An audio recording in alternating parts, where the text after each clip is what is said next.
এবার আসবো পূর্ব মেদিনীপুর। পূর্ব মেদিনীপুর জেলা একদিকে বিজেপির দিক থেকে গুরুত্বপূর্ণ, তার কারণ রাজ্যের বিরোধী দলনেতা শুভেন্দু অধিকারীর জেলা। আবার তৃণমূলের দিক থেকে অন্য আরেকটা গুরুত্ব আছে। ঠিক যেমন এই 2011 সালে পালা বদলের ক্ষেত্রে সিঙ্গুর আর নন্দীগ্রামের গুরুত্ব আছে, নন্দীগ্রাম নিঃসন্দেহে পূর্ব মেদিনীপুরে। কিন্তু তাছাড়াও এই পূর্ব মেদিনীপুর হচ্ছে সেই জেলা যেখানে 2011 বিধানসভায় পালা বদলের আগে 2008 যে পঞ্চায়েত নির্বাচন, সেখানে দুটো জেলা পরিষদ তৃণমূল দখল করে, একটা দক্ষিণ 24 পরগনা আর একটা পূর্ব মেদিনীপুর। সুতরাং পূর্ব মেদিনীপুরে সি ভোটার অন্তত কি পাচ্ছে দেখাবো। 70টা মোট আসনের মধ্যে তৃণমূল কংগ্রেস পেতে পারে 31 থেকে 41টা আসন, বিজেপি পেতে পারে 30 থেকে 36টা আসন, বামফ্রন্ট ও কংগ্রেস পেতে পারে 0 থেকে 3টে আসন। আবার বলছি, 70টার মধ্যে তৃণমূল কংগ্রেস পেতে পারে 31 থেকে 41টা আসন, বিজেপি পেতে পারে 30 থেকে 36টা আসন, বামফ্রন্ট ও কংগ্রেস জোট হিসেবে পেতে পারে 0 থেকে 3টে আসন। 2018 শেষ পঞ্চায়েত ভোটে ছবিটা কি ছিল দেখাবো। 60টা ছিল 70-এর জায়গায়, 60টা জেলা পরিষদ আসনের মধ্যে 60-এ 60, আবার 60-এ 60 তৃণমূল কংগ্রেস, বিজেপি 2018 0, বামফ্রন্ট 0, কংগ্রেস 0, অন্যান্যরা 0। আর সি ভোটারের এই সমীক্ষা বলছে ছবিটা অনেকটা পাল্টে যেতে পারে। সি ভোটার অনুযায়ী 70টা জেলা পরিষদ আসনের মধ্যে তৃণমূল পেতে পারে 31 থেকে 41, বিজেপি 30 থেকে 36 এবং বামফ্রন্ট কংগ্রেস 0 থেকে 3। ফটো ফিনিশ মানে প্রায় নন্দীগ্রামের সেই বিধানসভার মমতা বন্দ্যোপাধ্যায় বনাম শুভেন্দু অধিকারী লড়াই মনে পড়ে যাচ্ছে বিশ্বনাথ। একেবারে মানে এটা মমতা বন্দ্যোপাধ্যায়ের ক্ষেত্রেও যেমন মর্যাদার লড়াই, যার জন্য ফুল ফেজে তৃণমূলকে নামিয়েছে পূর্ব মেদিনীপুরে, কারণ এটা নন্দীগ্রামের হারের একটা বদলা নেওয়ার লড়াই। আবার শুভেন্দু অধিকারীর ক্ষেত্রে বিরোধী দল হিসাবে তিনি যে প্রতিষ্ঠা পেয়েছেন, তার নিজের বিধানসভা নন্দীগ্রাম এবং তার জেলায় তিনি যদি জয়ী হন, তাহলে দিল্লিতে তার রেটিংটা অনেক বাড়বে এবং বিজেপির রাজ্য রাজনীতিতে তার প্রভাব বাড়বে। কিন্তু একই সাথে আপনাকে বলতে চাই, আপনি যে 8 সালের কথা বলছিলেন, 8 সালে তখন না বামেদের বিরুদ্ধে একটা মহাজোট হয়েছিল, যেখানে এসইউসিও একজন জিতেছিল, মানে তৃণমূলের সমর্থিত এসইউসি প্রার্থীও জিতেছিল। মানে এখানে লড়াইটা কিন্তু বলা যায় ত্রিমুখী লড়াই হবে। এই লড়াইয়ের দুটো ফ্যাক্টর আমি বলছি। যদি সংখ্যালঘু মন, যেটা পরিবর্তনের সামান্যতম একটা আমরা ইঙ্গিত পাচ্ছি, সেইখানে যদি বামেদের থাবা বসে, তাহলে কিন্তু বিজেপি অবশ্যই এই জেলা পরিষদ দখল করবে। আর যদি দেখা যায় যে না, সংখ্যালঘুটা মন পুরোপুরি তৃণমূলের পক্ষেই, মানে 21 নির্বাচনের মতন, তাহলে কিন্তু এই যে আসন আমরা দেখালাম, তার থেকেও বড় আসন নিয়ে তৃণমূল জয়ী হবে। কারণটা হচ্ছে না কোনো কিছু না, উনি তো লোডশেডিং এ যেতে এমএলএ, ওটা ছেড়ে দিন। এখন উনি যদি মনে করেন যে আবার ওই 11-র মতো লোডশেডিং করে জিতবেন, তা তো হবে না। তার কারণটা হচ্ছে মানুষ কিন্তু এবার সজাগ, এবং মানুষ কিন্তু কোর্টে দাদা প্রমাণ করতে পারেননি লোডশেডিং ব্যাপারটা। সেটা হবে, প্রমাণ হবে, অপেক্ষা করুন, সেটা প্রমাণ হবে। তো একটা কথা আমি আপনাকে বলে দিচ্ছি, পূর্ব মেদিনীপুরে এই যে সংখ্যালঘুর কথাটা বলা হলো না, বা সংখ্যালঘু একটা চেঞ্জ হতে পারে, সংখ্যালঘুর একটা পরিবর্তন হতে পারে মনে, এসব কিচ্ছু হবে না। সংখ্যালঘুরা আমাদের সাথেই আছে এবং সব সম্প্রদায়ের মানুষই আমাদের সাথে আছেন, এবং যেটা আপনারা দেখাচ্ছেন সমীক্ষায়, তার থেকে অনেক অনেক বেশি আসন পেয়ে পূর্ব মেদিনীপুরে তৃণমূল জয়লাভ করবে।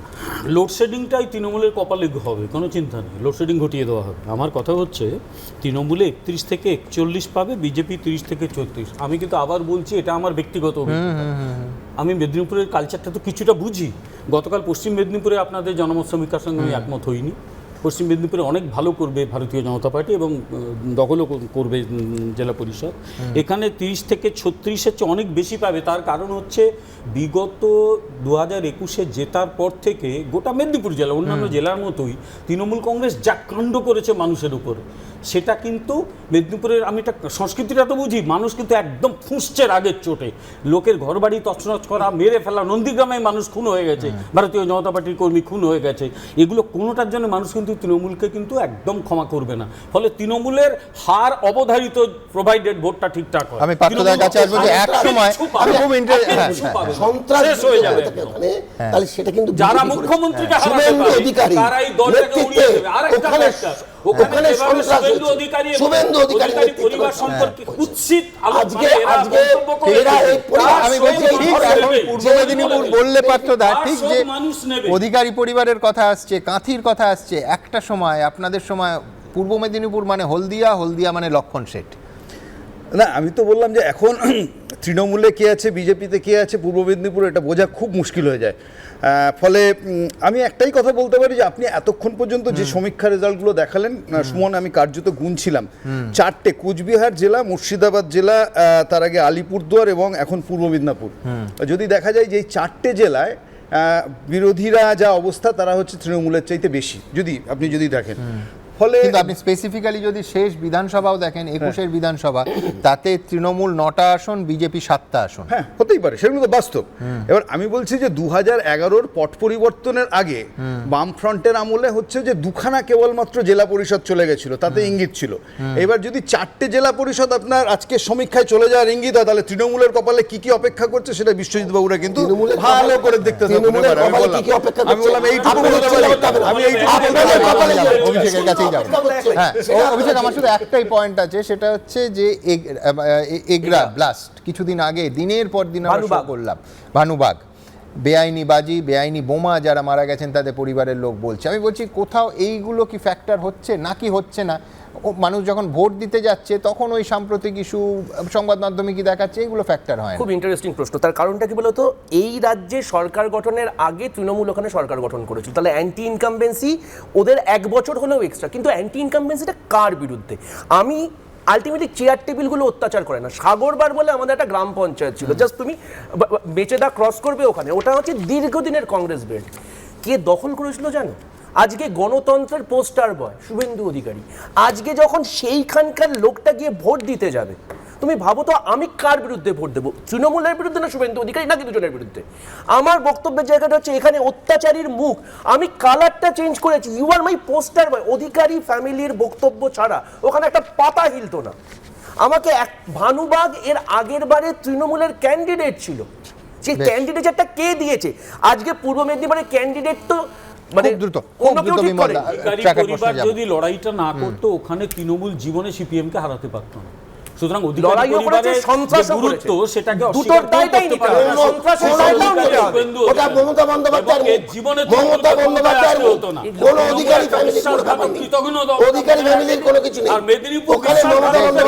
কিন্তু আপনারা কি বলছেন? আমি দ্রুত একবার আপনাদের কাছে বলবো যে গ্রামীণ ভোটারদের সঙ্গে এই সি ভোটারের সমীক্ষকরা কথা বলেছেন। একাধিক প্রশ্ন দফায় দফায় যেগুলো আমরা দেখাচ্ছি, গোটা রাজ্য জুড়ে প্রশ্ন ছিল যে কেন্দ্রের বিরুদ্ধে 100 দিনের কাজে আর্থিক বঞ্চনার অভিযোগ কি পঞ্চায়েত ভোটে তৃণমূলকে ডিভিডেন্ড দেবে, যেটা ইতিমধ্যেই জনসভায় বিভিন্ন প্রচারে তৃণমূল আনতে শুরু করেছে। কি বলেছেন গ্রামীণ ভোটাররা দেখাবো। হ্যাঁ বলেছেন 37%, না বলেছেন 40%, বলতে চাননি 23%, কাছাকাছি দুটো ফিগার। পরের প্রশ্নে যাব। প্রশ্ন ছিল 100 দিনের কাজে দুর্নীতি এবং তৃণমূলের একাংশের বিরুদ্ধে কাটমানির অভিযোগের জন্য পঞ্চায়েতে কি শাসকের ফল খারাপ হতে পারে? কি বলেছেন? 58% মানুষ বলেছেন যে হ্যাঁ খারাপ হতে পারে, 24% মানুষ বলছেন যে না খারাপ হতে পারে না, বলতে চাননি 18%। পরের প্রশ্ন। জেলায় জেলায় গোষ্ঠীদ্বন্দ্বের জেরে কি পঞ্চায়েতে তৃণমূলের ফল খারাপ হতে পারে? গ্রামীণ ভোটাররা কি বলেছেন দেখাবো। সি ভোটার বলছে 64% মানুষ বলছেন যে তৃণমূলের ফল গোষ্ঠীদ্বন্দ্বের জেরে খারাপ হতে পারে, 25% বলছেন যে না খারাপ হতে পারে না, বলতে চাননি 11%। অভিষেক বন্দ্যোপাধ্যায়ের নবজোয়ার যাত্রার জেলে পঞ্চায়েত ভোটে কি তৃণমূল লাভবান হবে? কি বলেছেন সি ভোটারের সমীক্ষকরা। 37% মনে করছেন যে হ্যাঁ লাভবান হবে, 54% মনে করছেন যে না লাভবান হবে না, বলতে চাননি 9%। পরের প্রশ্নে যাব। মমতা বন্দ্যোপাধ্যায়ের এই সরকারের দুয়ারে সরকার প্রকল্পে সাধারণ মানুষ কি উপকৃত হয়েছেন? দেখব কি বলেছেন আপনারা। উপকৃত হয়েছেন এমন মনে করছেন 57% মানুষ, 34% মানুষ মনে করছেন যে না উপকৃত হননি, বলতে চাননি 9%।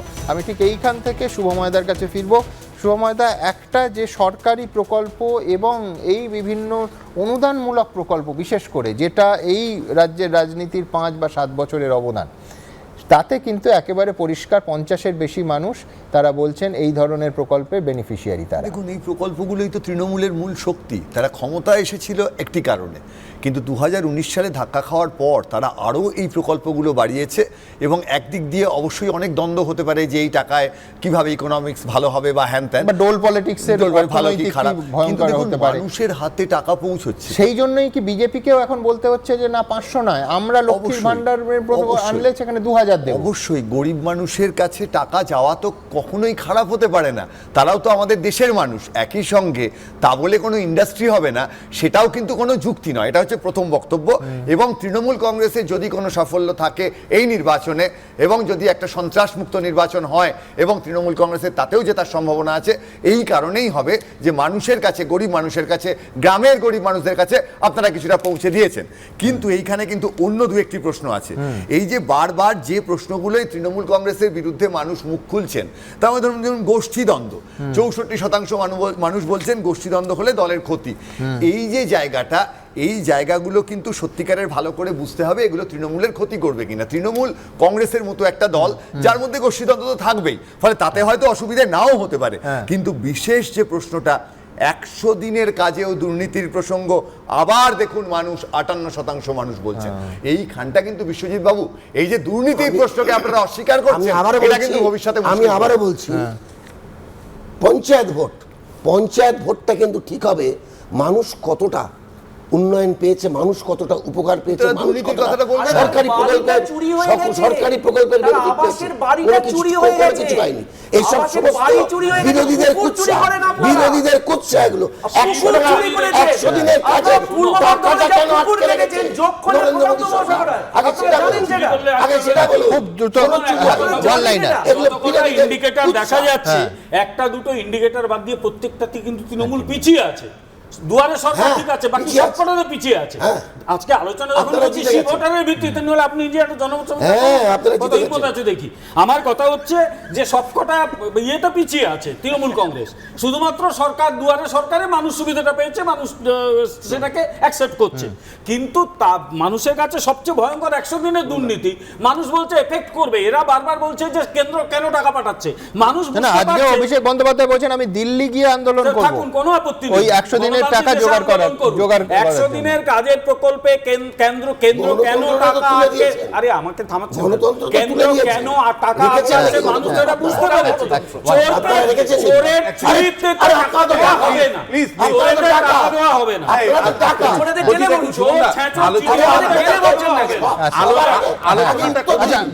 আমি বিশেষণে দাড়ি টানি, চোর চিটিংবাজ ডাকাত সব চলে এসেছে, এবার থামুন। আমি বলছি যে কেবলমাত্র একটা ভেরিয়েবল দিয়ে বা কোনো একটা উপাদানের উপর ভিত্তি করে মানুষ ভোট দেয়, এটা ভীষণ ভুল। কেন বলছি, এই যে এইমাত্র শুভময় বলছিল যে এই যে বিভিন্ন রকম পরিষেবাগুলো দেয় তার ভিত্তিতে যদি হতো, কয়েক মাস আগে সাগরদিঘিতে 75% মানুষ বেনিফিশিয়ারি ছিল।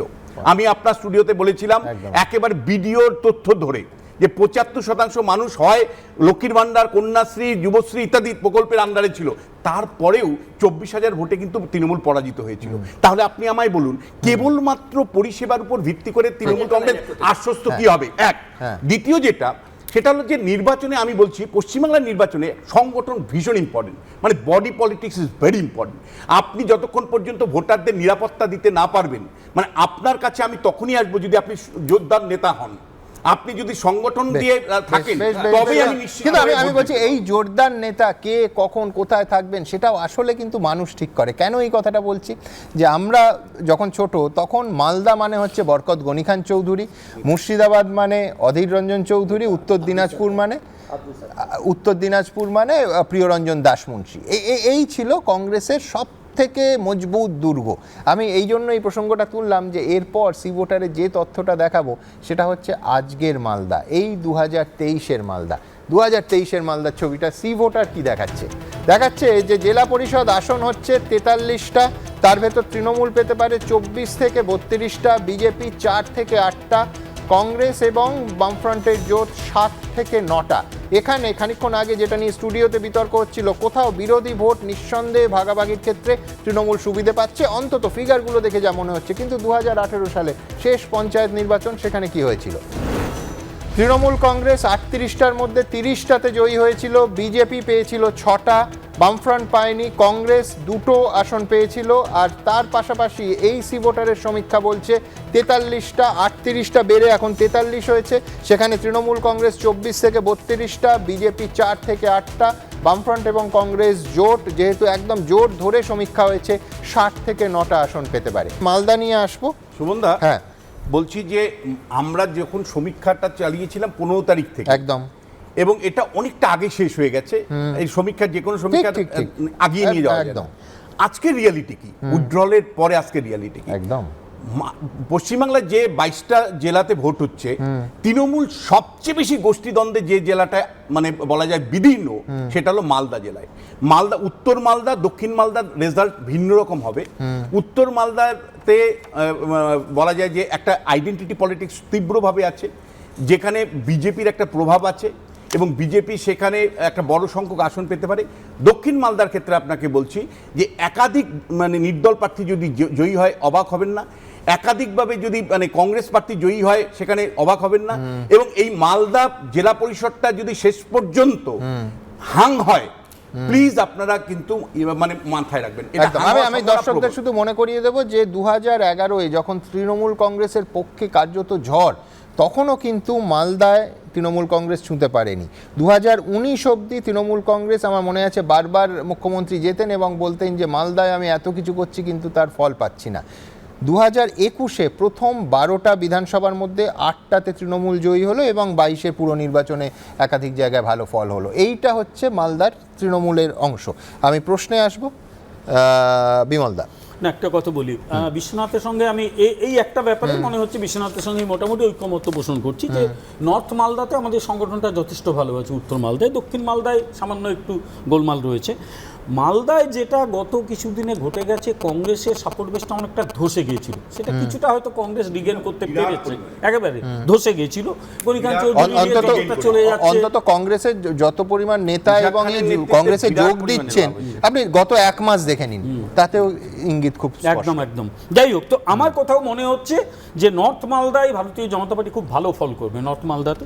দক্ষিণ মালদায় আমাদের কিছু দুর্বল জায়গা রয়েছে, কিন্তু টিএমসি 24 থেকে 32 হবে না, কারণ ওখানে যা গোষ্ঠীদ্বন্দ্ব এবং ওখানে প্রায় রেজর্সি মানে সবাই আবার ড্যাগার নিয়ে দাঁড়িয়ে আছে, ওই তাতে তৃণমূলের ওই সামনে যেটা থাকুন ওনারা যে তৃণমূলের গোষ্ঠীদ্বন্দ্ব, আর আপনারা জিতে যাবেন, আশা করবেন না।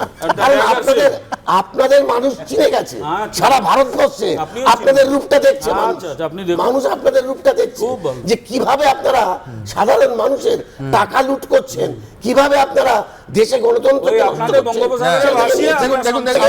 খুব দ্রুত শুভময়দার কাছে যাবো। দেখুন, মালদার আম কার জন্য মিষ্টি হবে আর কার জন্য তাতে টক রস থাকবে, সে তো 11 তারিখ বোঝা যাবে। এবং আমি একটা কথা বলি, আপনার এই অনুষ্ঠান চলছে মার্কিন দেশে, অনেকে দেখছেন, তাদের মধ্যে একজন কিন্তু একটা কথা মনে করিয়ে দিলেন, সেটা হচ্ছে যে সি ভোটারের কি একটু বিজেপি বায়াস আছে। তিনি যে প্রশ্নটা করলেন সেটা হচ্ছে যে সি ভোটারের যে ওপিনিয়ন পোল আমাদের বিধানসভা নির্বাচনে ভোটের আগে বলেছিল 130 থেকে 140 বিজেপি পাবে, এবং এক্সিট পোলে বলেছিল 109 থেকে 121 পাবে, বিজেপি কিন্তু পেয়েছিল 77। এবং এবারেরও যে ভোটের ওপর কিন্তু বিজেপি যতগুলো করে আসন পাচ্ছে, সেটা কিন্তু ভোট পার্সেন্টেজে ট্রান্সলেট করলে সত্যি বিজেপির ভোট পার্সেন্টেজ প্রায় বিধানসভা ভোটের মতোই থাকবে।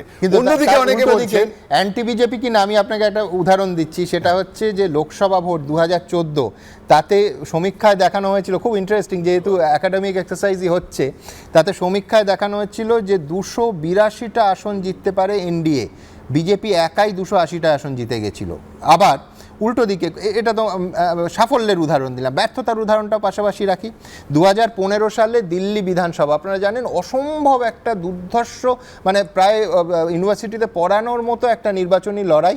সেখানে আমরা যে সমীক্ষা দেখিয়েছিলাম তাতে বিজেপি, ইনফ্যাক্ট ভারতবর্ষের প্রায় 95% সমীক্ষকরা বলেছিলেন যে বিজেপি এগিয়ে আছে, অথবা খুব হাড্ডাহাড্ডি লড়াই, কিচ্ছু হয়নি।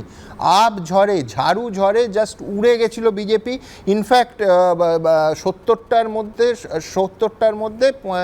67টা আসন সেবারে আপ 3টে মাত্র বিজেপি পেয়েছে, বাকি 67টা আসন কেড়ে নিয়েছিল। সুতরাং আবার সেই একই থিওরি যে সমীক্ষা ভুল হতে পারে, সমীক্ষা ঠিক হতে পারে, সমীক্ষায় চোখ বন্ধ করে ভরসা কোনো নেই।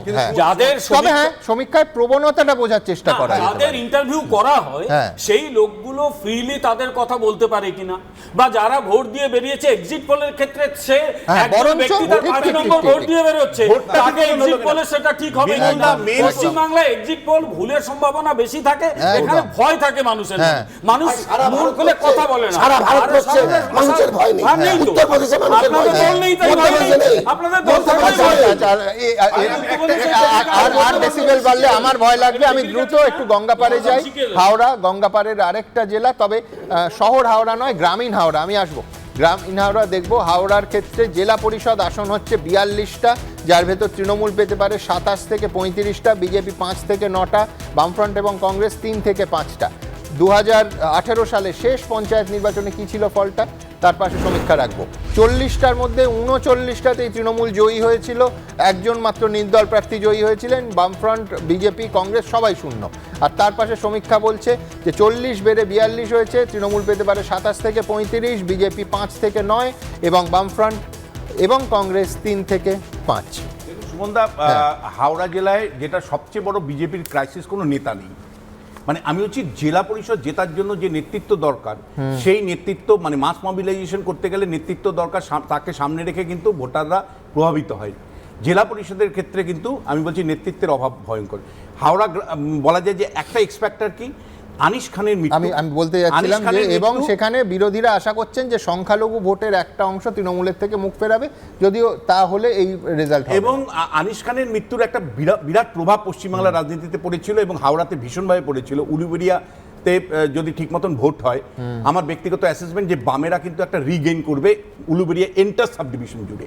কিন্তু যেটা পাশাপাশি আরেকটা ফ্যাক্টর, আইএসএফ সে হাওড়াতে বাড়ছে এবং এই আনিস খানের সঙ্গে অভিযোগ ছিল যে সে আইএসএফ এর, এবং আইএসএফ এবং বহু জায়গাতেই হাওড়াতে আইএসএফ এবং বামপন্থীরা কিন্তু হাতে হাত মিলিয়ে কিন্তু নির্বাচনটা লড়াই করছে। মানে শেষ পর্যন্ত কিন্তু বাম এবং আইএসএফ যে কম্বিনেশনটা, সেটা যদি সুষ্ঠু ভোট হয়, আমার ব্যক্তিগত অ্যাসেসমেন্ট হাওড়াতে কিন্তু ভালো রেজাল্ট তারা করবে, বিশেষ করে গ্রাম পঞ্চায়েত, পঞ্চায়েত সমিতির স্তরে। আমাদের আলোচনাটা বারবার ফোকাস করছে জেলা পরিষদ স্তরে। ফলাফল যখন আসবে, বিরাট সংখ্যক গ্রাম পঞ্চায়েত কিন্তু বিরোধীরা পাবে, পঞ্চায়েত সমিতি বিরোধীরা পাবে। কারণ বড় মানে যে কোনো সময় শাসক দল জেলা পরিষদে যতটা মানে প্রভাব বিস্তার করতে পারে তার মানি পাওয়ার, মাসুল পাওয়ার দিয়ে বা প্রশাসনকে ব্যবহার করে, সেটা বিরোধীদের থাকে না। বিরোধীদের অনেকটাই তারা কনসেন্ট্রেট করতে পারে জেলা গ্রাম পঞ্চায়েত স্তরে। এটা মমতা বন্দ্যোপাধ্যায় যখন বিরোধী ছিলেন সেটাও সত্যি, আজকে যখন বিজেপি বা বামেরা বিরোধী আছে তাদের ক্ষেত্রে। পার্থদার কাছে আমি ভালো দিকটা বলি, সেটা হচ্ছে বামেদের প্রচুর প্রার্থী, বাম কংগ্রেস জোটের ক্ষেত্রেও বেশিরভাগ প্রার্থীর বয়স 40-এর নিচে, একটা তারুণ্যের ব্যাপার আছে। খারাপ পার্টটা হচ্ছে আপনাদের পক্ষে, সেটা হচ্ছে শাসক দলে পঞ্চায়েত স্তরে পঞ্চদশ অর্থ কমিশনের টাকা খরচের নিরিখেও কিন্তু হাওড়া একেবারে শীর্ষে। সুতরাং ওই যে বেনিফিশিয়ারি এবং কাজ পৌঁছে দেওয়ার, তার কিন্তু একটা ইম্প্যাক্ট হতে পারে। না, সেটা তো সবকটা ক্ষেত্রেই থাকতে পারে, কিন্তু আমি আপনাকে বলছি, আপনি ধরুন গোষ্ঠীদ্বন্দ্ব, এটা কেন মালদার ক্ষেত্রে ভ্যালিড হবে? এটা হচ্ছে বকটুয়ের ক্ষেত্রে হচ্ছে একইভাবে ভ্যালিড, যে যেখানে দাঁড়িয়ে হচ্ছে যে একটা গোষ্ঠীদ্বন্দ্ব একটা সমাজ জীবনের কী প্রভাব ফেলতে পারে। ফলে আপনি হাওড়া নিয়ে যখন আলোচনা করছেন, ডেফিনেটলি আনিস খান এটা একটা বড় বিষয় হয়ে দাঁড়িয়েছে হাওড়া রাজনীতিতে। ফলে এখানে সত্যি বিশ্বনাথবাবু যেটা বলছিলেন যে ভোট কতটা ফ্রি অ্যান্ড ফেয়ার হবে তার উপরে অনেকটাই নির্ভর করবে যে হাওড়ায় ভোটের ভবিষ্যৎটা কি হতে চলেছে। ফলে এখানে ইম্পর্টেন্ট পার্ট হচ্ছে যে তৃণমূল কংগ্রেস যে গাজোয়ারির রাজনীতিটা গোটা হাওড়া জুড়ে করেছেন এবং পুলিশকে সাথে নিয়ে ওই সিভিক ভলেন্টিয়ার, তাদের হচ্ছে সবচেয়ে কদর্য রূপ হচ্ছে যে এই হাওড়ায় হচ্ছে আমরা দেখেছি গত ইন রিসেন্ট পাস্টে।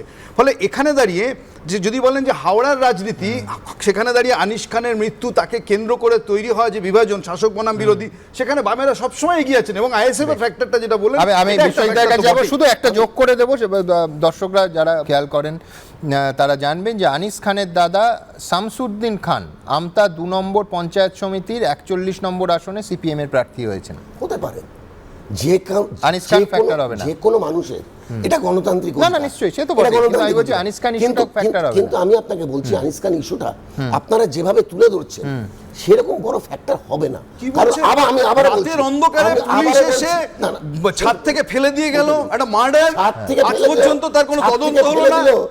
এটা কি ইস্যু? এটা সভ্য সমাজে একটা ইস্যু।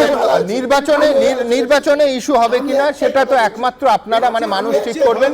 কিন্তু আনিস খান একজন যুবক, তিনি তার বাড়িতে 12টার পর, এবং পুলিশ বলছে যে না আমাদের অফিসিয়ালি যাওয়ার কথা নয়, তারা গেল এবং ওপর থেকে তিনি পড়ে মারা গেলেন। আমি বলছি ঘটনা হিসেবে বড় ফ্যাক্টর হবে কিনা আমি জানি না। হ্যাঁ, আমি আবারও বলছি বিষয়টা ঘুরে ফিরে কিন্তু সেই বেনিফিশিয়ারির কথাটা আসতে হবে। মানুষ কি উপকার পেয়েছে, মানুষ আজকে মমতা বন্দ্যোপাধ্যায়ের এতগুলো প্রকল্প তার বেনিফিটটা কি পেয়েছে, আসল ব্যাপার কিন্তু সেটা। পঞ্চায়েত নির্বাচনে কিন্তু মানুষের আত্মসম্মান নেই, মানুষের আত্মসম্মান নেই, মানুষের মান সম্মান নেই, মানুষের বিবেক নেই, মানুষের সুখ দুঃখ নেই।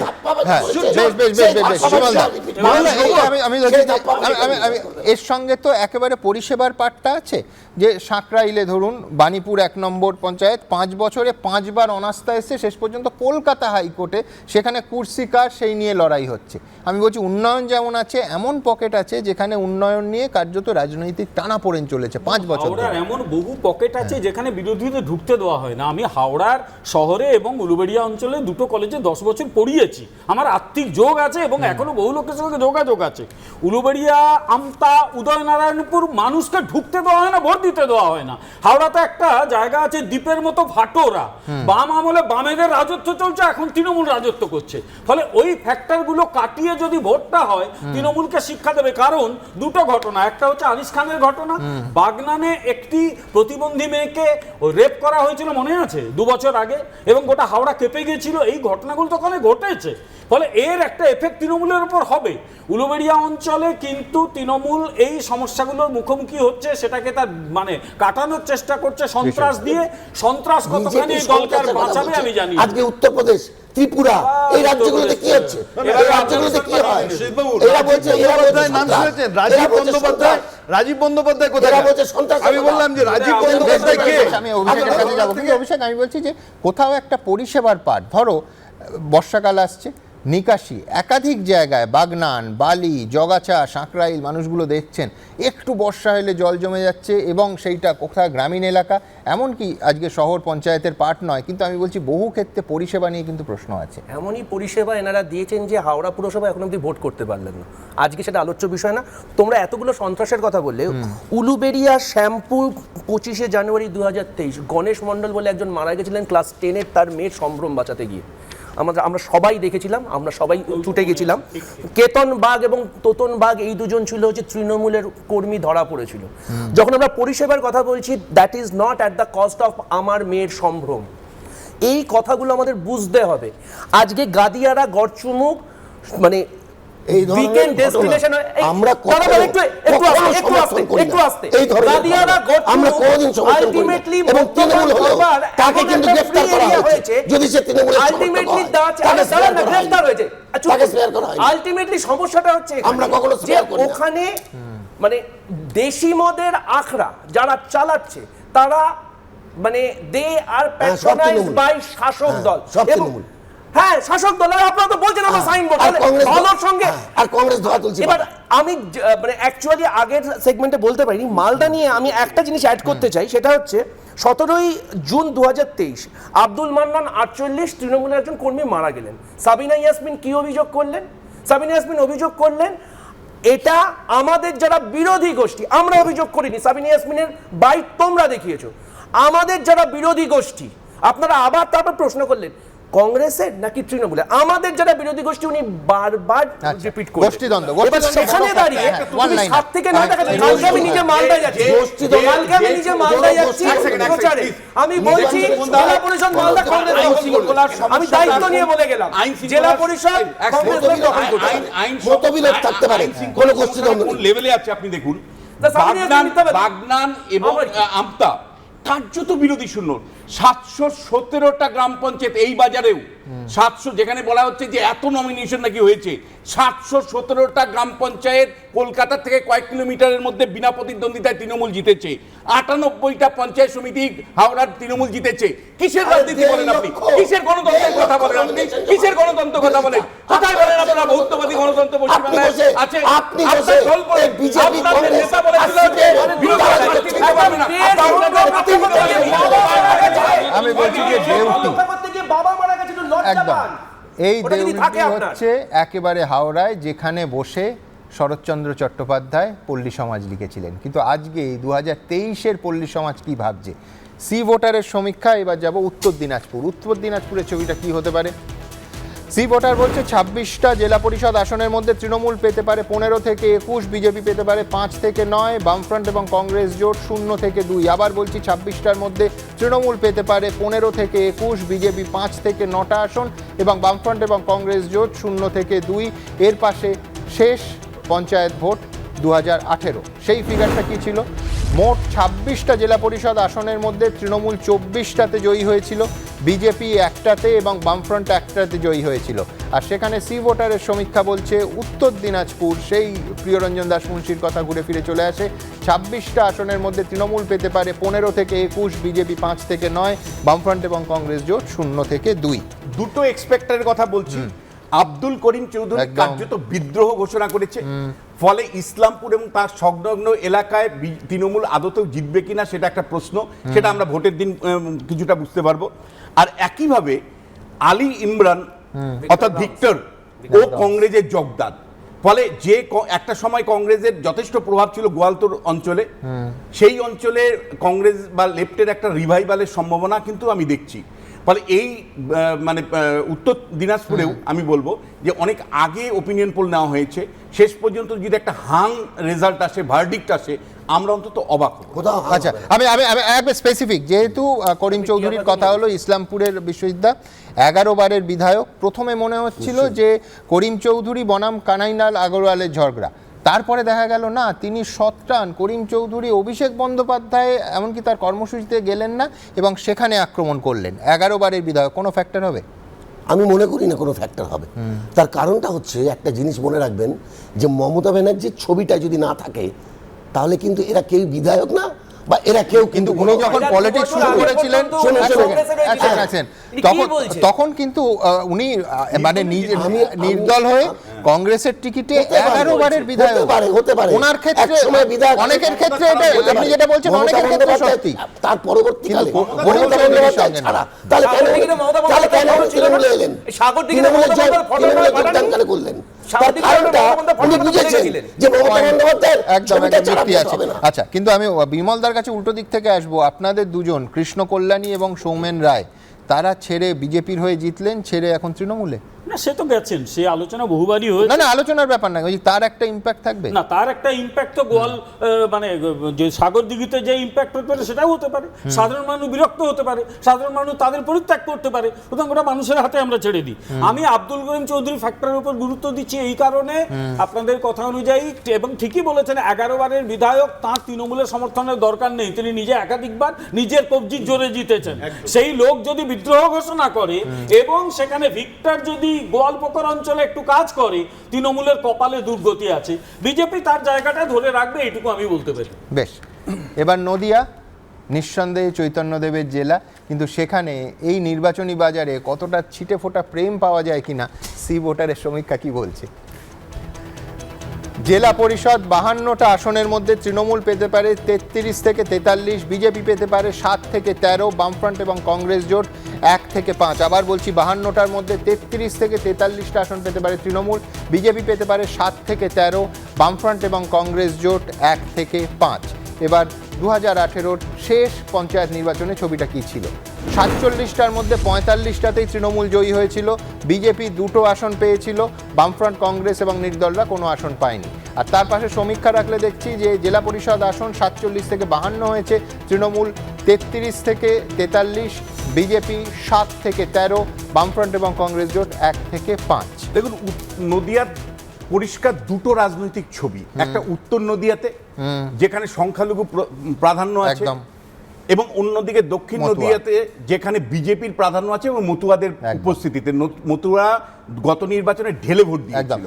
বিশ্বনাথ লোকে বলে দুটো ফ্যাক্টর, সংখ্যালঘু মতুয়া, সেটা যেদিকে যেভাবে যাবে সেইভাবে নির্ধারিত হবে একেবারে। result। কিন্তু এখানে আমি দুটো রাইডার দিতে চাই, যে এই যে জোট নিয়ে কথা বলা হচ্ছিল, যে কংগ্রেস এবং বামেদের জোট, 52টা আসন কার্যত দুটো দল 52টা আসনেই প্রার্থী দিয়েছে, অর্থাৎ পরস্পরের বিপরীতে প্রার্থী দিয়েছে প্রত্যেকটা আসনে। এমন হতেই পারে উত্তর নদিয়াতে সংখ্যালঘুদের একটা পরিবর্তন স্পষ্ট ধরা পড়ছে। শুনছি যে প্রশাসনিক চাপ এমন তৈরি হয়েছে যে ওখান থেকে ছুটি নিতে অফিসারদেরকে বাধ্য করা হচ্ছে, যে হয় ভাই তুমি আমার সাথে কাজ করো, নাহলে তুমি ছুটি নাও, ব্যক্তিগত কারণ দেখিয়ে ছুটি নিচ্ছে, এরকমও অভিযোগ আসছে। এটা সিরিয়াস লেভেলের অভিযোগ। নির্বাচন যদি সুষ্ঠু হয় তাহলে উত্তর নদিয়াতে একটা সি চেঞ্জের সম্ভাবনা আছে। আমি বলছি করিমপুর 1, করিমপুর 2 থেকে শুরু করে হাঁসখালি একটার পর একটা সংখ্যালঘু এলাকাতেই একটা ব্যাপক পরিবর্তনের ছাপ কিন্তু পড়তে পারে। কিন্তু সেখানে বাধা হয়ে দাঁড়াবে কি, কংগ্রেস এবং বামেদের যে ভোট কাটাকাটি, সেই সুবিধা কিন্তু তৃণমূল পাবে। এখন ভোটটা শান্তি মতন হবে কিনা এক, দ্বিতীয় হলো কংগ্রেস এবং বামেদের মধ্যে যদি আড়াআড়ি ভোটের বিভাজন হয় তার পূর্ণ সুযোগ তৃণমূল পায় কিনা, এবং ফাইনালি দক্ষিণ ভোট সম্পূর্ণ শান্তিপূর্ণ হবে, মানুষ ভোট দেবে এবং মানুষ তৃণমূলকে ভোট আপনার দেবে। মুখে ফুল চন্দন, এবং মানুষ সবাই তৃণমূলকে সেটা ভোট চাই। দেবে। আমরা চাই, মানে আমি আমরা চাই এটা যে সত্যি নির্বাচিত হোক আর কি। কমিশন হোক। নদিয়া তো একসময় এই বাংলার একটা খুব ইন্টেলেকচুয়ালি ইম্পর্টেন্ট জায়গা, এবং বিশ্বনাথদার গোটা পশ্চিমবঙ্গ ওনার নখদ রাজনৈতিকভাবে এবং আধ্যাত্মিকভাবে ভাবে। এবার বিশ্বনাথদা যা বলছেন এটা সত্যি, কিন্তু দুঃখের কথাটা কোথায় জানেন, হ্যাঁ। মানে ভাবতে হচ্ছে যে কোথায় সংখ্যালঘুর ভোটে নির্বাচনের ফল ঠিক হবে, কোথায় মতুয়াদের ভোটে নির্বাচনে ঠিক হবে। তাহলে নদিয়ার মানুষ, যে নদিয়ার মানুষ এতদিন আধ্যাত্মিকতা নিয়ে একটা প্রগতিশীলতার পথে গেছেন, অনেক ভেবেছেন, ভালো লিখেছেন, সেই সারা নদিয়ার মানুষ করবেন কি, কোথায় সংখ্যালঘু দেখে ভোট দেবেন, কোথায় মতুয়া দেখে ভোট দেবেন। তাহলে কি পশ্চিমবঙ্গের মানুষ তারা শিক্ষা, স্বাস্থ্য, বাসস্থান, কিভাবে বাঁচবেন, কিভাবে রাজ্যটা আরো ভালো হবে, এগুলো আর কিচ্ছু ভাববেন না। মতুয়া না সংখ্যালঘু, সংখ্যালঘু না মতুয়া, তাহলে মানে এই যে গোটা পশ্চিমবঙ্গের সংস্কৃতি। আপনি এই ডাকটা দিতে থাকুন, তার কারণ এটা শুনেও কিছু মানুষের যদি বৃহত্তর ভালো থাকা, খারাপ থাকা, বৃহত্তর প্রশ্নগুলো, জীবন ধারণের প্রশ্নগুলো যদি কারোর মাথায় আসে, তো সে তো মোস্ট ওয়েলকাম। নদিয়াতে এই যে আমরা বলছি না intellectual base, everything is right. Nadia যেমন শ্রী চৈতন্যদেবের জন্মস্থান, ব্রহ্মানন্দ আগমবাগীশেরও। সমস্যাটা হচ্ছে শাক্ত ভার্সেস বৈষ্ণবদের লড়াইয়ের ইতিহাস কিন্তু আছে, খুব বেশি মানে মানে আলোচনা করার জায়গা নেই। সমস্যাটা হচ্ছে এখন নদিয়া মুকুল রায়ের জেলা। এবার এই যদি আমার পরিবর্তন হয় যে শ্রী চৈতন্য থেকে মুকুল রায়, ট্রেন্ড এরকম হতে বাধ্য। এবং সেখানে দাঁড়িয়ে আমরা দেখেছি তুমি অতীতের যে লড়াইয়ের কথা বললে তাতে অন্তত গুলি বোমার লড়াইটা ছিল না, কাটারির লড়াই ছিল। শাক্তরা বৈষ্ণবদের এবং বৈষ্ণবরা শাক্তদেরকে মানে প্রসেশন বার করতে দিত না, এরকম ইতিহাস আছে। আমরা সেদিকে আবার নবদ্বীপের রাস উৎসবও আছে, সেটাও কিন্তু বলতে হবে, যেখানে সবাই সমস্যাটা একসাথে অন্য না। জায়গায়। সমস্যাটা হচ্ছে এই জায়গায় দাঁড়িয়ে বিজেপিকে বিজেপিতে থাকবে না। যদি জোটটা সত্যি নির্বাচনের আগে মানে বামপন্থী এবং কংগ্রেসরা বসে করতো, আজকে 52টার মধ্যে 52টা সিটি আপনারা একে অপরের বিরুদ্ধে লড়াই করছেন। যদি আপনারা সত্যি একটা সিট অ্যাডজাস্টমেন্টে যেতেন, তাহলে নদিয়া কিন্তু আপনাদের অন্যরকম একটা রেজাল্ট দিতে পারত। এবং আমি তার সঙ্গে শুধু সমীক্ষার দিক থেকে যোগ করবো বার্তদা, আবার বলছি যে এখানে কিন্তু বাম এবং কংগ্রেসকে আমরা একটা অত্যন্ত সুসংহত জোট হিসেবে সমীক্ষকরা নিয়ে গেছেন। তার কারণে এই সমীক্ষা 15 তারিখে শুরু হয়েছে, যার ফলে তখন বোঝা একটা যেমন বিনা প্রতিদ্বন্দ্বিতায় জয় কোনো ছবি যেরকম এই সমীক্ষকদের কাছে ছিল না, পাশাপাশি জোটটা কতটা আগোছালো হয়েছে অথবা ঠিকঠাক হয়নি, অথবা অন্য গোছ প্রার্থী অথবা দুপক্ষই প্রার্থী দিয়েছে, এর কোনো ডেটা কিন্তু এই সমীক্ষাটা আসবে না। না সেটা ঠিক সুমন, 10,000 স্যাম্পল সাইজ যদি হয় তাহলে কংগ্রেসের সাথে বামেদের জোট ভালো হলো না খারাপ হলো এটা বের করা খুব কঠিন এখনো পর্যন্ত যা করছেন। ফলে এখানে দাঁড়িয়ে আমি আপনাকে বলতে পারি যে সত্যি সত্যি যদি কংগ্রেস এবং বামেরা তলার লেভেলে যদি জোটবদ্ধ হতে পারতো, যেটা উনি বলছেন যে সব আসনে ভালো হতো, কিন্তু লড়াইটা বামের সাথে কংগ্রেসের না, ওখানে একটা 4টে পক্ষ, ওখানে তৃণমূল, বিজেপি, কংগ্রেস, বাম। আমি বলছি যে হ্যাঁ, এইবার প্রশ্ন হচ্ছে যে প্রথমেই আমরা আলোচনা করেছি যে নিজেদের মধ্যে যদি ভোটটা ভাগ হয়ে আবার যায়। বলছি, আর it is মানে advisable, 10,000 কেন এটা- 10 লক্ষ স্যাম্পল একদম। সাইজ হলো একই রেজাল্ট হবে। একই ঠিক, আমি বলছি যে তৎসত্ত্বেও বলছি যেটা হলে ভালো হতো, হ্যাঁ। কিন্তু আমি পুরসভার ভোটেও কিন্তু আমাদের এই অভিজ্ঞতা হয়েছে হ্যাঁ। যে একই সাথে এরকম অনেক ক্ষেত্র ছিল যেখানে কংগ্রেস এবং বামেরা পারস্পরিক প্রতিদ্বন্দ্বিতা তারপরে করেছে তাই জিতেছে। এবং সেখানে যে শক্তিশালী ছিল সেই জিতেছে। এরকম হয়নি নেপোয় দই মেরে গেছে, এই ঘটনা ঘটেনি। আমি বলবো এইটুকু বলতে পারি। Agreed. বিশ্বনাথের কথা অনুযায়ী এবং হ্যাঁ। ঠিকই বলেছে ও, ওখানে মুসলিম ভোটে একটা ব্যাপক চেঞ্জ ঘটেছে। হ্যাঁ। মুসলিম ভোট, মতুয়া ভোট, ভালো কি মন্দ, যে প্রসঙ্গগুলো শুভময় তুললো সে আলোচনা এখানে যাচ্ছে না, সেগুলো ভবিষ্যতে দীর্ঘ আলোচনা হতে পারে। তাহলে কিন্তু টিএমসি 33 থেকে 43টা আসন পায় না। তার কারণ টিএমসি কিন্তু ম্যাক্সিমাম দাঁড়িয়ে আছে মুসলিম ভোটের সমর্থনের উপরে। আরেকটা তথ্য দিই, এটা ভারতীয় জনতা পার্টির পক্ষ থেকে, নাকাছিপাড়া বা শান্তিপুর অঞ্চলে প্রচুর সংখ্যালঘু ইতিমধ্যে ভারতীয় জনতা পার্টিতে যোগ দিয়েছেন। ফলে ভারতীয় জনতা পার্টি কিন্তু 7 থেকে 13 নয়, অনেক অনেক অনেক বেশি আসন পাবে। আজকেই বলে দিয়ে যাচ্ছি, কনস্ট্যান্ট ফ্যাক্টর ভোটটা শান্তিতে হবে। আমি শুধু বিশ্ববিদ্যালয়ের সঙ্গে যোগ করব।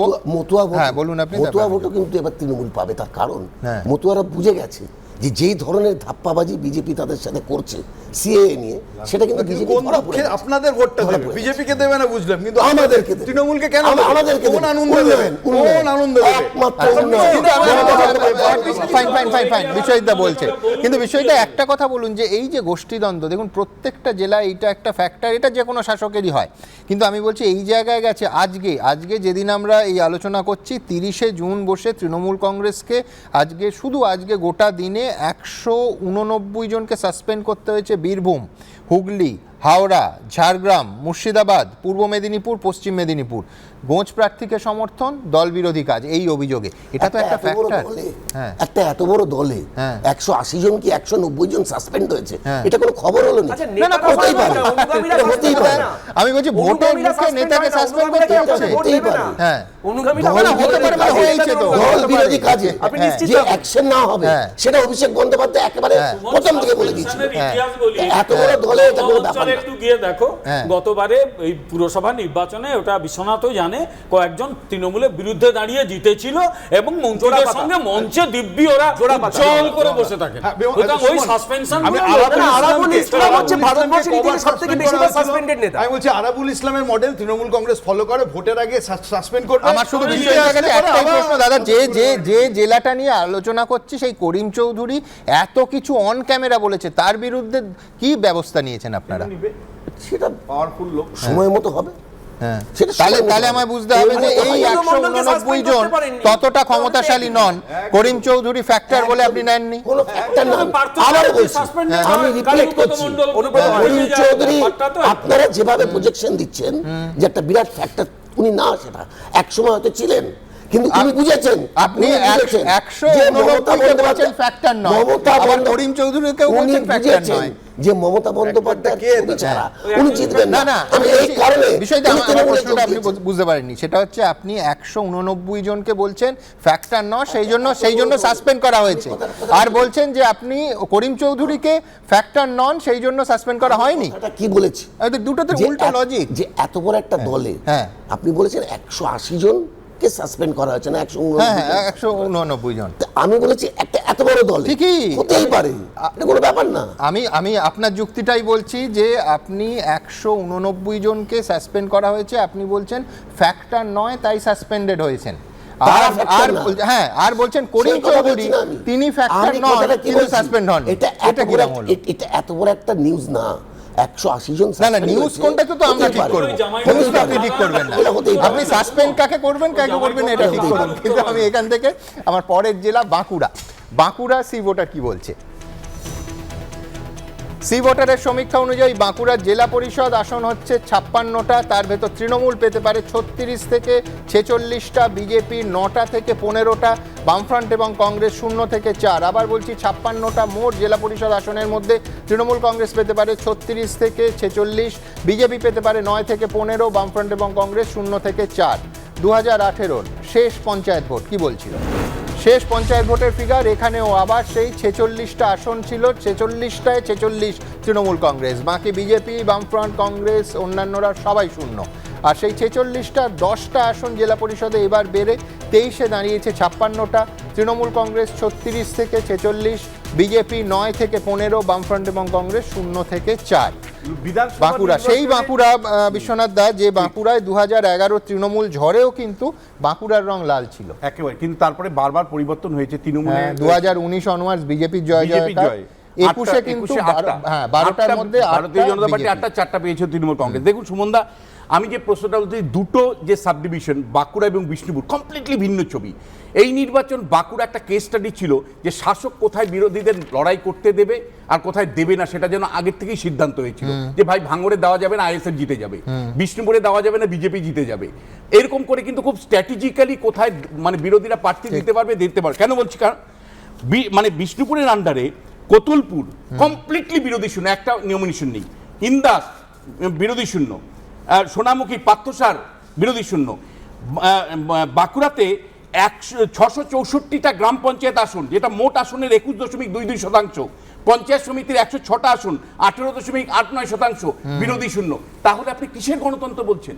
আপনি নির্বাচনটা পরের ইস্যু, আপনি মনোনয়ন দিতে দেননি। আমরা তো টেলিভিশন ক্যামেরায় দেখেছি যে কিভাবে বিরোধীরা নমিনেশনের জন্য মিছিল করে যাচ্ছে, সেই মিছিল পুলিশ আটকে দিচ্ছে। এই ছবি বাঁকুড়া দেখার পরে আপনি পঞ্চায়েতের গণতন্ত্রের প্রশ্নটা কোথায় 2023 আনবেন? এরকম হয়নি, 2023 এরকম ঘটনা ঘটেনি। আমি হয়নি না, হয়নি। তাহলে কি করে বিরোধী শূন্য 2023 হলো? একটা এরকম দেখান ঘটনা তো। যদি হয়ে থাকে কি করে বিরোধী তাহলে শূন্য হলো? বিরোধীদের 1,50,000 নমিনেশন জমা হয় না, 1,50,000 নমিনেশন জমা হয় না। বিরোধীদের এইসব অপপ্রচার করছে, মিথ্যা কথা বলছেন, মিথ্যা কথা বলছেন। তারপরেও বিজেপি কেন গেছে? কেন দিতে পারলো না? কেন ইন্দাসে দিতে পারলো না? কেন ইন্দাসে দিতে পারলো না? ইন্দাসে দিয়েছে, তিনটে বিধানসভা বাংলাতে বিজেপির দিয়েছে, দখলে আছে, বাংলাতে দিয়েছে। সেই তিনটা বিরোধী বাংলা শূন্য চালে করার জন্য স্ট্র্যাটেজিক্যালি আপনারা দিতে দেননি। বাংলাতে কি দিয়েছে? স্ট্র্যাটেজিক্যালি সেটা বিরোধীদের আপনার প্রার্থী মতো দিতে লোকেদের দেননি। কাছ থেকে জানবেন। এবং আপনারা সিদ্ধান্ত আমরা নিয়েছিলেন মমতা এবার কোথায় বন্দ্যোপাধ্যায় বিরোধীরা কি প্রার্থী দিয়েছে? দেবে, কোথায় দেবে না। দুজনকেই থামালাম। বিশ্বজিৎদা, এখনো কিন্তু 10 ঘন্টা প্রায় অতিক্রান্ত। সায়নী ঘোষ ইডি অফিসে যে হাজিরা দিতে গেছিলেন, এখনো বেরোননি না। আপনি উদ্বিগ্ন? এই তো কাজ, এটা বিজেপির তো এটাই কাজ। বিমল দা, বিজেপির এটাই কাজ। মানে কোর্ট বিজেপি চালাচ্ছে, আজকে আমরা একদম বুঝতে পারছি আইনজীবীর মুখে 100% যদি এই ধরনের হাস্যকর কথা হয়, আমি কাকে কি কি উত্তর কোর্ট, দেব? কি কোর্ট এটা তো চাচ্ছে? নিজের মধ্যে থাকবে এইসব ইডি কথাবার্তা। আজকে সেন্ট্রাল এজেন্সি, প্রত্যেকটা সেন্ট্রাল এজেন্সিকে কিন্তু এখানে চালাচ্ছে তাই- বিজেপি। না, না, আপনারা আজকে অভ্যস্ত হয়ে নির্বাচন যাচ্ছেন। এলেই, আপনারা নির্বাচন regular এলেই রাজনীতি কি আলোচনা? ঘোষ এক বছরের নির্বাচন মধ্যে এলেই, সুস্থ হবে, এটা আমরা ভাবতে পারি। নির্বাচন এলেই, নির্বাচন এমন একটা জায়গায় এক বছরে দেখুন, ঠিক এইখান থেকে আমি আরও একবার বলবো যে ভোট সমীক্ষা শুধুমাত্র সমীক্ষা যদি নিখুঁত হতো তাহলে সাধারণ নির্বাচন তুলে দিয়ে শুধু সমীক্ষাই এদেশে হতো এবং সরকারের কোটি কোটি টাকা বেঁচে যেত। এটা যে কোনো সভ্য দেশের একটা ডেমোক্রেটিক এক্সারসাইজের অংশ মাত্র, নাথিং মোর নাথিং লেস। আবার বহু রাজনৈতিক দলের বহু আপত্তি সত্ত্বেও দেশের সুপ্রিম কোর্ট ওপিনিয়ন পোলকে নিষিদ্ধ করার যে দাবি বারবার উঠেছে তাকে শটান খারিজ করে দিয়েছে। এবিপি আনন্দ গত 18 বছর ধরে কখনো দ্য নিয়েলসন কোম্পানি, কখনো জেএফকে মোড, কখনো সি ভোটারকে দিয়ে, কখনো অন্য কোনো এজেন্সিকে দিয়ে সমীক্ষা করিয়েছে। আগের নির্বাচনগুলোতে কখনো একাধিক সংস্থাকে দিয়ে আমরা সমীক্ষা করিয়েছি এবং সেই তথ্য হুবহু আপনাদের সামনে তুলে ধরেছি। তবে এর নানা সীমাবদ্ধতাও আছে। নিচু তলায় নানা স্তরে যে সমঝোতা হয়, আবার গোঁজ প্রার্থীদের হিসেব পাওয়া মুশকিল, তাই সেই সবের প্রতিফলন এই যে সমীক্ষা গত দুদিন ধরে আমরা দেখালাম তাতে পড়েনি। আবার বিনা প্রতিদ্বন্দ্বিতায় জয়ের প্রতিফলন এই সমীক্ষায় ধরা পড়েনি, কখনো এই তালিকাটাই তখনও পর্যন্ত সম্পূর্ণ হয়নি বলে। বাম কংগ্রেসকে জোট ধরে এই সমীক্ষা করা হয়েছে, কিন্তু অনেক ক্ষেত্রেই সেই জোট সম্পূর্ণ হয়নি। দুপক্ষই আলাদা আলাদা প্রার্থী দিয়েছে। আবার কালিম্পং ও দার্জিলিং জেলা পরিষদ নেই বলে সেখানে এই সমীক্ষা হয়নি। তাও আমরা চেষ্টা করেছি আপনারা কি ভাবছেন তার একটা আভাস আপনাদের সামনে তুলে ধরতে। চূড়ান্ত ফলের জন্য এবং সঠিক ফলের জন্য আগামী 11 তারিখ আপনাদের চোখ রাখতে হবে এবিপি আনন্দে, কারণ নির্বাচনে আসল আপনারা কি ভেবেছেন, মানুষ কি চান, তার প্রতিফলন অবশ্য যদি সম্পূর্ণ সুস্থভাবে, নিরাপদে, ঘটনাহীন, সুষ্ঠু এবং অবাধ নির্বাচন হয় তাহলে সেইটা জানা যাবে 11 তারিখ। কেউ হুঙ্কার দিয়ে বলছেন কেন্দ্রীয় বাহিনী কত গুলি করবে, গুলি শেষ হয়ে যাবে। কেউ আবার অফিসারদের পিঠে লাঠি চেপে দেওয়ার হুঁশিয়ারি দিচ্ছেন। প্রচারে নেতাদের হম্বিতম্বির সুর একেবারে ওই সুকুমার রায়ের ভাষায় দিল্লি থেকে বর্মা অবধি হানা দিচ্ছে। এবারও গড়পড়তা 12% আসনে তৃণমূলের বিনা প্রতিদ্বন্দ্বিতায় জয় নিয়ে তীব্র আক্রমণ করছে বিরোধীরা।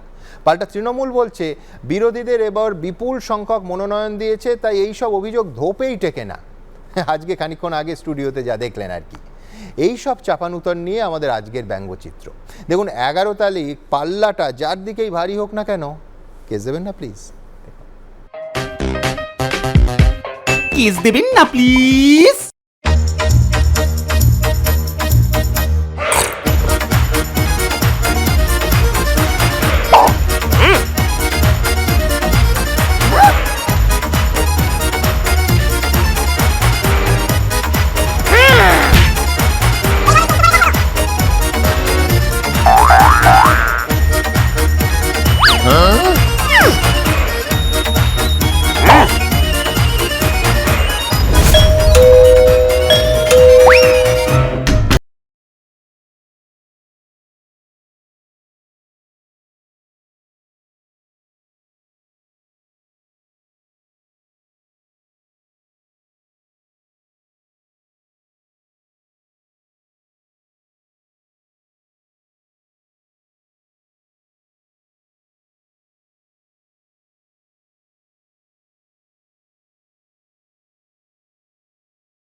কেস দেবেন না প্লিজ?